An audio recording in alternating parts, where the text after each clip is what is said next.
ഉയർന്ന രക്തസമ്മർദ്ദം അല്ലെന്നുണ്ടെങ്കിൽ ഹൈ ബി പി ഉള്ള എല്ലാ ആൾക്കാരും ആദ്യം തന്നെ ചെയ്യുന്നതെന്ന് പറഞ്ഞാൽ അവരുടെ ഫുഡിൽ നിന്ന് കംപ്ലീറ്റ്ലി ഉപ്പിനെ അവോയ്ഡ് ചെയ്യുക എന്നുള്ളതാണ്.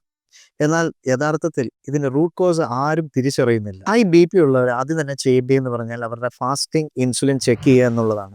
ഫാസ്റ്റിംഗ് ഇൻസുലിൻ 6ന് മുകളിലാണെന്നുണ്ടെങ്കിൽ നമ്മുടെ ബ്ലഡിൽ ഇൻസുലിൻ്റെ അളവ് കൂടുതലായിരിക്കും. ഇങ്ങനെയുള്ള ആൾക്കാരിൽ സോഡിയത്തിൻ്റെ അളവ് കൂടും. സോഡിയം കൂടിക്കഴിഞ്ഞാൽ ഓട്ടോമാറ്റിക്കലി വാട്ടർ റിട്ടൻഷനും അതുപോലെ തന്നെ ബ്ലഡ് വോളിയം കൂടും. ഇങ്ങനെ ബ്ലഡ് വോളിയം കൂടുമ്പോൾ അത് ഹൈ ബി പിക്ക് ഇടയാക്കുന്നു.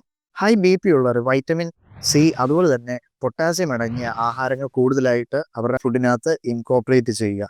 അങ്ങനെ ഇൻകോപ്പറേറ്റ് ചെയ്യുമ്പോൾ അവരുടെ പൊട്ടാസ്യം ലെവൽ കൂടുമ്പോഴത്തേക്കിനും സോഡിയം ലെവൽ കുറയുകയും അതിനൊപ്പം തന്നെ ബ്ലഡ് വോളിയം കുറയുകയും ബ്ലഡ് പ്രഷർ കുറയാനും സഹായിക്കുന്നു. അടുത്തതായിട്ട് വളരെ ഇമ്പോർട്ടൻ്റ് ആയിട്ട് ഹൈ ബി പി ഉള്ളവർ ചെയ്യേണ്ടി അവരവരുടെ വൈറ്റമിൻ ഡിയും അവരുടെ മാഗ്നീഷ്യവും ചെക്ക് ചെയ്യുക. ഇത് ഒപ്റ്റിമൽ ലെവലാണോ അല്ലയോ എന്നുള്ളത് നോക്കുക. ഇത് കുറവാണെന്നുണ്ടെങ്കിൽ ഒരു പ്രോപ്പർ ഗൈഡൻസോടുകൂടി അത് ഐദർ സപ്ലിമെൻറ്റ് ചെയ്യുകയോ അല്ലെന്നുണ്ടെങ്കിൽ ആഹാരത്തിൽ നിന്ന് അത് മാക്സിമം കിട്ടത്തക്കവണ്ണം ചെയ്യാൻ ശ്രമിക്കുക. അടുത്തതായിട്ടൊരു ഇമ്പോർട്ടൻറ്റ് കാര്യമാണ് സ്ട്രെസ് മാനേജ്മെൻറ്റ്. നമുക്ക് സ്ട്രെസ് മാനേജ് ചെയ്യാനായിട്ടുള്ള യോഗ പോലുള്ള എക്സസൈസുകൾ അതുപോലെ തന്നെ മെഡിറ്റേഷൻ ഇവയൊക്കെ നമ്മുടെ ലൈഫ് സ്റ്റൈലിൽ ഇൻകോപ്പറേറ്റ് ചെയ്യുക. അതിനോടൊപ്പം തന്നെ ഡെയിലി ഹൈ ബി പി ഉള്ളവർ ഒരു 30 മിനിറ്റ് മോഡറേറ്റ് എക്സസൈസ് ചെയ്യുന്നത് വളരെ ഉത്തമമാണ്. ഒരു ഹെൽത്തി അഡൽട്ടിന് ഒരു ദിവസം കഴിക്കാൻ പറ്റുന്ന ഉപ്പിൻ്റെ അളവെന്ന് പറഞ്ഞാൽ 5 ഗ്രാം ആണ്.